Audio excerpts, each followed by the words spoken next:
है। मुझे लगता है यहाँ पर सिर्फ लॉ स्टूडेंट्स नहीं है, जितने आम लोग भी हैं, किसी ना किसी ने अपने जिंदगी में हाथ खड़ा करिए, जरा बताइए कोर्ट कचहरी का रुख किया, या किसी को जानते हैं जो कोर्ट कचहरी का रुख कर रहा है, तो हाथ खड़ा करिए जरा। किसी को जानते हैं जो कोर्ट कचहरी का रुख कर रहा है, या आप जान रहे हो? हाँ, तो कोर्ट कचहरी का रुख करने वाले लोगों की संख्या कम नहीं है। रुद्र प्रताप जी कैसे जाएंगे?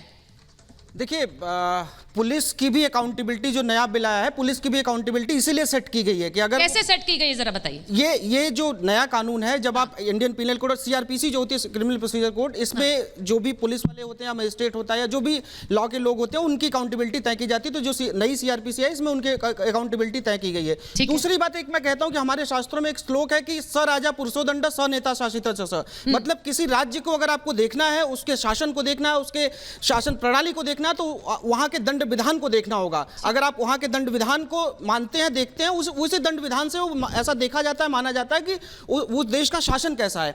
हम बताइए 1860 में एक ऐसे अंग्रेजों द्वारा बनाए गए कानून को लेकर चल रहे हैं और अभी तक ढोते हुए चल रहे हैं। हाँ। उसके बावजूद भी अगर कोई सरकार, कोई एक नेता ऐसा आया जो कह रहा है कि नहीं, जो हमारे 1860 1872, ये देखिए ये मैनुअल है, क्रिमिनल मैनुअल, इसमें सीधा सीधा पहले ऊपर लिखा होता है कि 1860 आईपीसी 1860 एविडेंस एक्ट 1872। उसके बावजूद भी अगर कोई सरकार आई है, कह रही है कि नहीं, जो पुराने कानून है उनको बदलने की जरूरत है, हमारे अपने नए भारत के नए कानून को लिखने की जरूरत है, उसमें मुझे लगता है कि किसी बात का विरोध नहीं होना चाहिए। ठीक है, अब मैं एक चीज पूछना चाहती हूं, क्योंकि उससे पहले मैं लॉ स्टूडेंट्स के पास आऊं, जनता पर आऊं।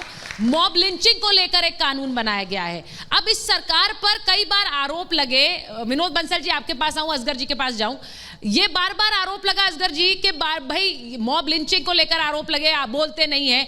इस सरकार ने मॉब लिंचिंग के खिलाफ कानून बनाया है। उस मॉब लिंचिंग के खिलाफ कानून बनाने की जरूरत नहीं थी अगर गंभीरता नहीं होती। कितनी बार ये सवाल उठा, अब ये कानून बना, उस पर तो कुछ सराहना कीजिए या नहीं करेंगे अभी? देखिए, बात यह कि इन्होंने जो है ना, सरकार की हर बात का विरोध करना है। हाँ। एक मनोवृत्ति बन गई है भारत के कुछ लोगों की कि भारत में रहते हैं लेकिन भारतीयता से दूर रहते हैं। भारत की बात करेंगे लेकिन भारत के दर्शन को, भारतीय चरित्र को और भारत की सभ्यता संस्कृति को नहीं मानेंगे। भारत की सरकार चाहे अच्छा करे बुरा करे, उन्होंने झंडा लेके खड़ा हो जाना है, संसद लेके संसद से बाहर भाग जाना है, या फिर अंदर रहेंगे तो तू तड़ाक करना है। ये जो प्रवृत्ति है ना, एक जो नई संस्कृति डेवलप हो रही है, दैट इज वेरी सीरियस। और मुझे लगता है कि माननीय गृहमंत्री ने जो अभी जो 3 कानूनों का प्रारूप रखा है, निस्संदेह जो माननीय प्रधानमंत्री ने लाल किले की प्राचीर से कहा था कि गुलामी के प्रत्येक चिन्ह को हमें नेस्तनाबूद करना है, ये उस दिशा में एक स्वागत योग्य सराहनीय कदम है।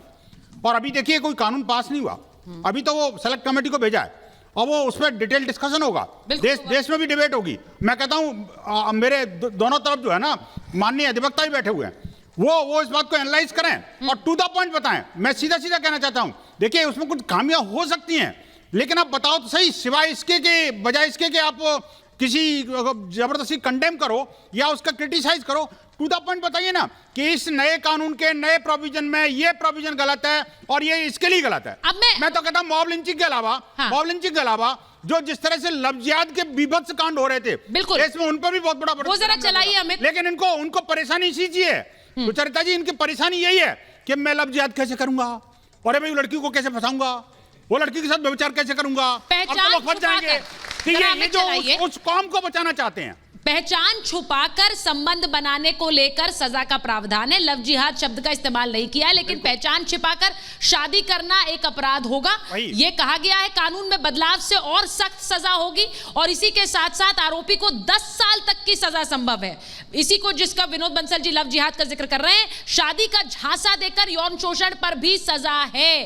पहचान छिपाकर शादी करना अपराध बना दिया गया है। अब मैं एक बार आपके पास आ रही हूं असगर साहब, आप तो वरिष्ठ वकील हैं सुप्रीम कोर्ट के, मुझे ये बताइए, जब ओवैसी साहब ये बोलते हैं कि इससे मासूमों के साथ और बुरा कर सकती है ये सरकार, एक हथियार बन गया, कैसे? अभी तो स्टैंडिंग कमेटी के पास जाएगा, जो सुझाव दिए उससे कोई आपत्ति आपको नहीं? जो सुझाव दिए हैं, देखिए अमेंडमेंट की तो जरूरत है। जैसे अभी भाई साहब ने कहा कि 1860 से हम ढो रहे हैं, हालांकि ढोने की कोई बात नहीं है। हाँ।